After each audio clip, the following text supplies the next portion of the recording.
Hoy nos sumergimos en la vida de Carmen Soler, una mujer que representa una síntesis muy rara y poderosa, la del arte y la acción política.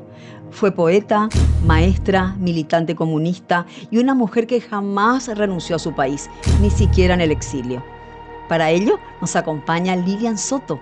Ella es médica, política y activista feminista, además de académica en el campo de las políticas públicas de igualdad y los estudios de género. Lilian, gracias por estar aquí. Hola Belusa, gracias a vos por esta invitación a hablar de alguien tan apreciada por quienes militamos en política y a quienes nos gustan los poemas también. No, imagínate, luchar con la palabra, ¿verdad? Con el poema. Hablemos de Carmen Soler. ¿Cuándo inicia ella toda esta vida y cuándo la empezamos a conocer? Bueno, Carmen nace en 1924 en Asunción. Proviene de una familia que era luchadora, de hecho, porque su padre era militante del Partido Revolucionario Ferrerista. E incluso ocupó cargos. Y ella también luego. No, ella no ocupó cargos, No, pero no, ella pero sí por el militó partido. en el Partido Sí, Ferrerista posteriormente. Así que ya en su familia tenía indudablemente las discusiones políticas, la mirada, porque el Partido Ferrerista en esos momentos era el partido en el que se conjugaron una serie de ideas de izquierda, de pensar en la realidad social. Entonces, imagino, ¿verdad? Porque indudablemente ya no podemos decir hoy si eso es así, pero ya tenía en esos momentos todo lo que hace a las inquietudes sociales. Y luego, bueno, comienzan toda una serie de acciones de parte suya, incluso muy joven, cuando se fue a la Argentina, porque el padre era ministro de Relaciones, embajador en Argentina, fue incluso dirigente estudiantil. Pero ella fue maestra, ¿verdad? Bilingüe, enseñaba dos. ¿Qué idiomas enseñaba?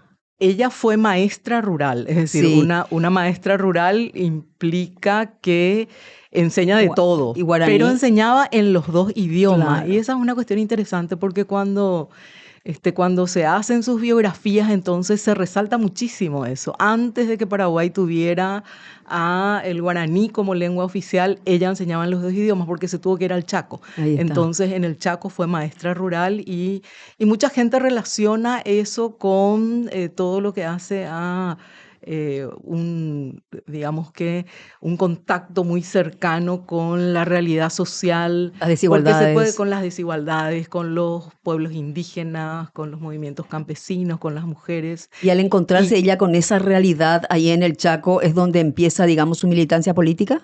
Y su militancia política, desde lo que se conoce, comienza en la época de los 40 aproximadamente, cuando ella se afilia al Partido Revolucionario Febrerista y lucha contra la dictadura de Morínigo en ese momento, como luchó toda su familia. Entonces, digamos que su involucramiento político, más de militancia, empieza en esa década de los 40 y en el momento en el que se levantan muchos sectores contra la dictadura de Morínigo.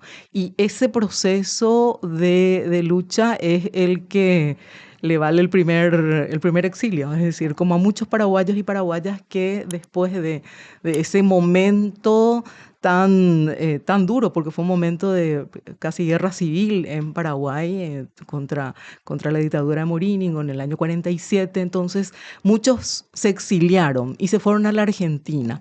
Entonces su marido, ella ya estaba casada en ese momento, cuando fue al Chaco ya estaba casada con Marco Aponte.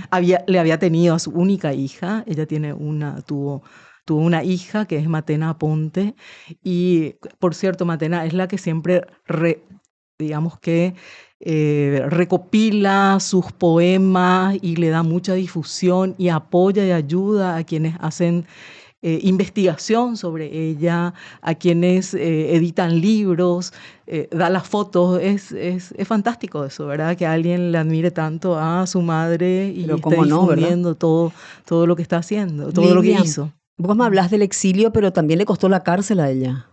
Claro, porque después de haberse exiliado, ella vuelve al Paraguay ya en la época de la dictadura astronista. Y lucha contra la dictadura. Lucha contra la dictadura astronista y vuelve en el 54, y en el 55 tiene su primer contacto con la prisión, porque estaba militando por juntar firmas contra la bomba atómica, contra la bomba de hidrógeno. Su padre presidía, que era un militante ferrerista también, y Miguel Ángel Soler se llamaba, igual que su hijo, que luego desapareció, el hermano de Carmen. Entonces, en ese proceso de juntar firmas, la apresan, la llevan presa, y luego de eso tiene que volver a exiliarse después de varios días, y a partir de ese momento ella comienza una serie de entradas y salidas al Paraguay. Pero ni siquiera en ese exilio o yendo a otros países, ella se aleja mucho del Paraguay. Ella está siempre pendiente, tiene contactos aquí, ¿verdad? Bueno, de hecho, casi todos sus poemas son sobre Paraguay, si bien escribió también poemas sobre Cuba, sobre Chile, porque estuvo en la época de la dictadura chilena, pero nunca se desconectó del Paraguay. Es más, durante su tiempo de exilio, ella entró clandestinamente un montón de veces a Paraguay para seguir militando, para incluso participar de organizaciones que se estaban tratando de levantar en armas contra el estronismo, que fue el FULNA. Se afilió al Partido Comunista. Es decir, jamás dejó de estar en contacto y de pensar en el Paraguay. Y sus poemas nos muestran esto. Pero claramente. En la época de Stroessner, estar en el Partido Comunista era un veneno total.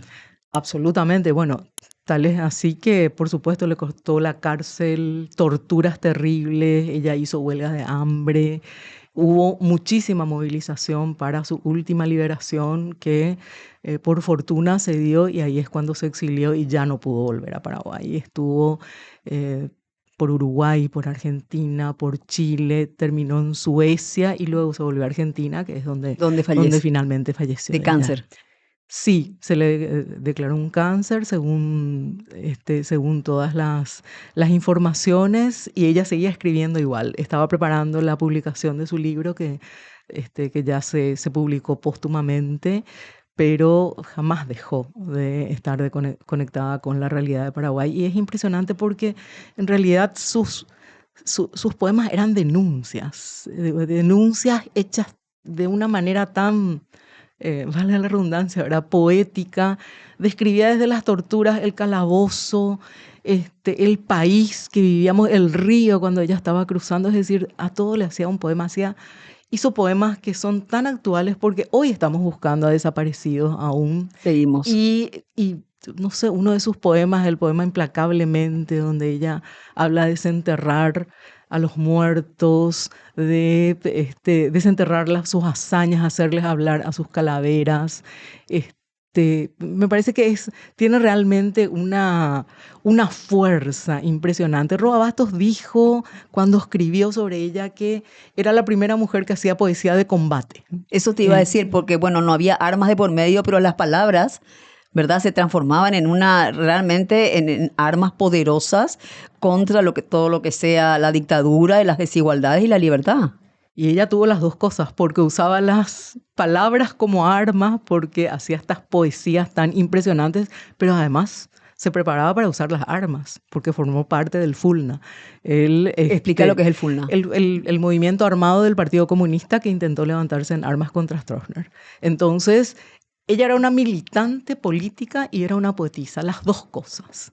Usaba las palabras, usaba la acción, no se callaba y no dejaba de accionar políticamente. Era militante, fue militante ferrerista, fue militante del Partido Comunista, se afilió, como decías, en los momentos más terribles, fue organizadora de la lucha armada, fue amiga de Esther Ballestrino, sí, que ya sabemos fue desaparecida, fue una de las fundadoras de la Plaza de Mayo. Es decir, realmente formaba parte de estos dos ambientes que eran impresionantemente, supuestamente contradictorios, pero en realidad estaban plenamente unidos en términos de lo que era la palabra y lo que era el sentimiento. El Papa Francisco siempre la recuerda mucho a Esther, ¿verdad?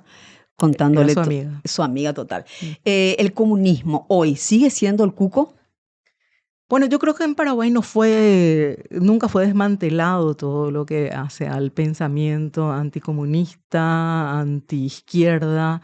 35 años no son poca cosa como para moldear las mentes de generaciones que piensan que es más terrible tener una ideología que se plantea que lo común debe primar antes que la acumulación privada, y cree que eso es más terrible que, no sé, la tortura, la La tortura, corrupción, etcétera, robarle al pueblo y etcétera. dejarle con hambre. Entonces, hay mucha disputa aún que hacer en términos de pensamiento, en términos de lo que es el relato, pero hay gente de izquierda, hay movimientos de izquierda, hay un partido comunista, hay otros partidos que tienen también una mirada desde lo social, de pensar en transformaciones que implican transformaciones de modelos, de sistemas. Eso lo hizo Carmen, eso lo hicieron muchísimos otros poetas y militantes en la historia de Paraguay, y lo sigue haciendo mucha gente hoy. ¿Carmen se consideraba feminista o no? Bueno, sus poemas son feministas, es decir, hablar de penas encimadas, que vos la conocés perfectamente, es hablar de feminismo, es pensar que las mujeres tienen toda una serie de cargas y de exclusiones, y además ya tenía una mirada interseccional. Hoy hablamos de la interseccionalidad, es decir, que no son solamente las discriminaciones por género las que viven las mujeres, hay mujeres que además viven discriminaciones por clase, discriminaciones por etnia. Entonces, una puede etiquetarse o no como feminista, pero lo que te define es lo que pensás y tu actuar. Claro, ella entonces actuaba como feminista, pero no se etiquetaba como tal. Nunca leí ni escuché que ella haya dicho yo soy feminista, pero sus poemas claramente muestran cuáles eran sus compromisos, y su compromiso con la igualdad de género y de clase era muy claro. Lilian, vos hace años y décadas que luchás también contra las desigualdades y por nuestros derechos, las mujeres. El poema de Carmen, Mujer y Pobre, ¿es tal cual nos representa como país?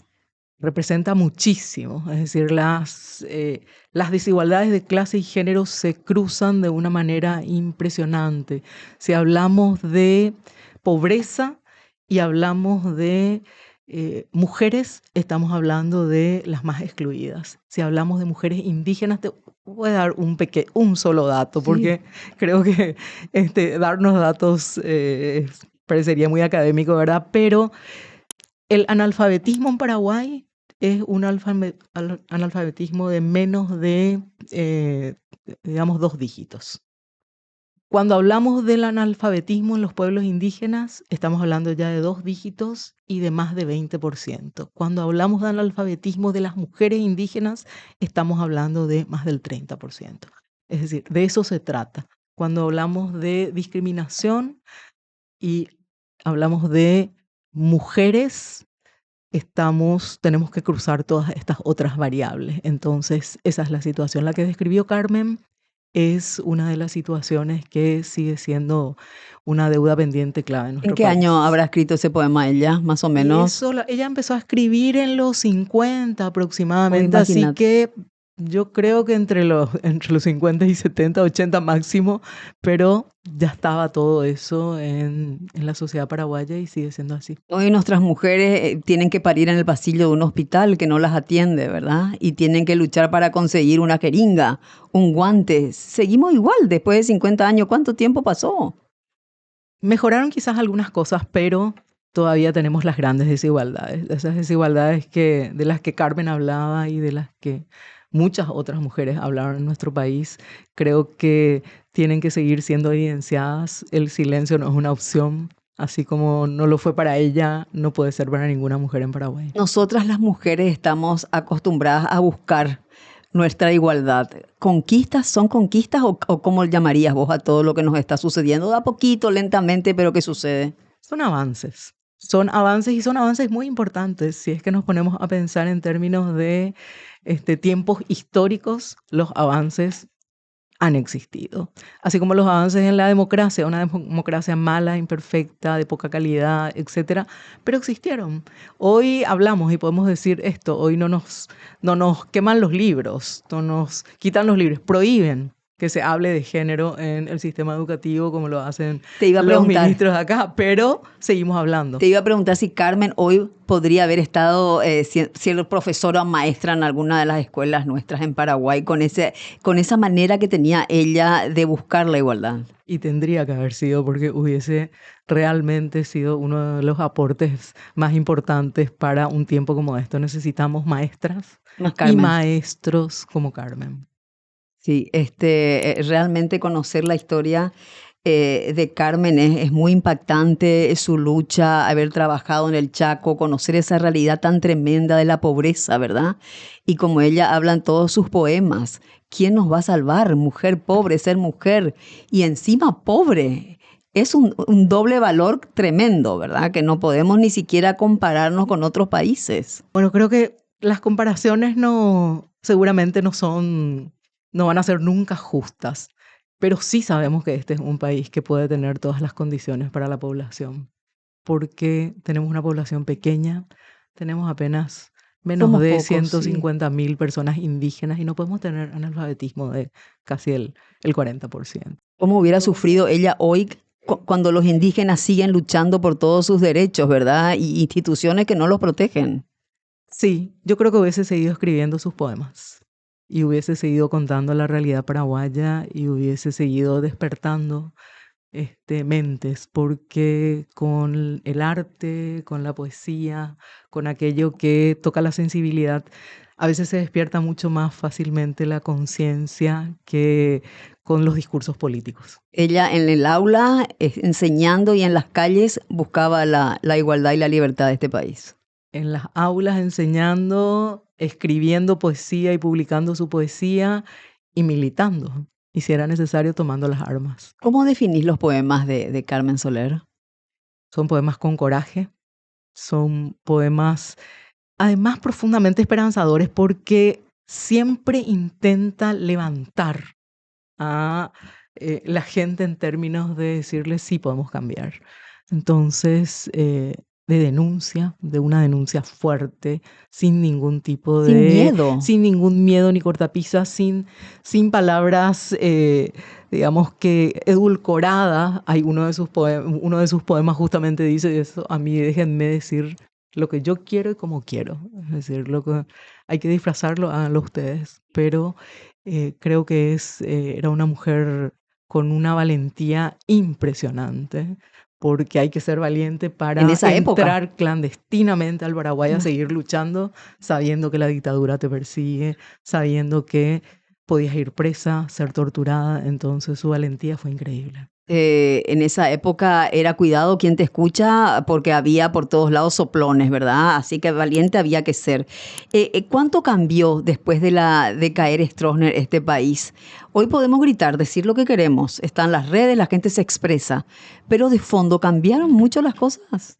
Bueno, yo creo que la cultura política está profundamente instalada aún en nuestra sociedad, esa cultura política autoritaria, esa cultura política incluso de la delación, la de los pirahuelas, el que está diciendo hace tal cosa o lo que fuera. Entonces, todavía no es fácil cambiar totalmente esa cultura política, porque además el proceso democrático fue un proceso que estuvo tutelado por el mismo partido que sostuvo la dictadura, por sus mismos liderazgos, y si no ellos, sus hijos, que vivieron eso y lo ven totalmente normal. Entonces, creo que aún tenemos un camino muy largo por recorrer. Todavía estamos bastante lejos de una democracia real en nuestro país. Una preguntita nada más antes de despedir esta charla. ¿Qué pensás de la paridad? ¿Por capacidad o por obligación tenemos que tener ese 50%? Te respondería con algo que había dicho un político muy interesante español, Alfonso Guerra, que había dicho, en lugar de pensar que cuando se demanda mayor participación de las mujeres o paridad, lo que vamos a hacer es hacer que ingresen mujeres que quizás no tengan las condiciones. Pensemos mejor que lo que vamos a hacer es disminuir ese 100% de señores que en muchos de los casos no tienen la más pálida idea de lo que están haciendo. dentro de la política. Entonces, somos la mitad. Corresponde que tengamos paridad, corresponde que tengamos ambas miradas, porque si hoy vemos nuestra representación política y decimos acá estos entraron porque son capaces y tienen las condiciones, sabemos que no es así. ¿Y nuestras mujeres que hoy están representándonos en las cámaras? Y yo creo que tenemos bastante déficit en términos de calidad de muchas de las mujeres. Cuando digo calidad, ¿a qué me refiero? Me refiero fundamentalmente a que peleen por los derechos de las mujeres, porque sí esperamos quienes trabajamos por la participación política de las mujeres, por la paridad, por la igualdad. Esperamos que las mujeres que accedan a los espacios de poder sean mujeres que defiendan los derechos de las mujeres. Siempre que nos den las oportunidades, porque que brinden las oportunidades para toda la sociedad y para todas las mujeres. Y si nos oponemos o tratamos de borrar una categoría clave de las ciencias sociales como es género y que no se hable de eso, no vamos a entender las desigualdades. Entonces, hay mucho que hacer con las mujeres también. Gracias, Lilian. Gracias a vos, Pelusa, por recordarla a Carmen, por esta conversación, y creo que con poesía probablemente sea mucho más abierto el camino para transformar mentes. Recomendamos los poemas de Carmen Soler. Absolutamente. Hoy conocimos a Carmen Soler, mujeres que hicieron historia en el Paraguay, y en los próximos capítulos tendremos más de mujeres que rompieron moldes.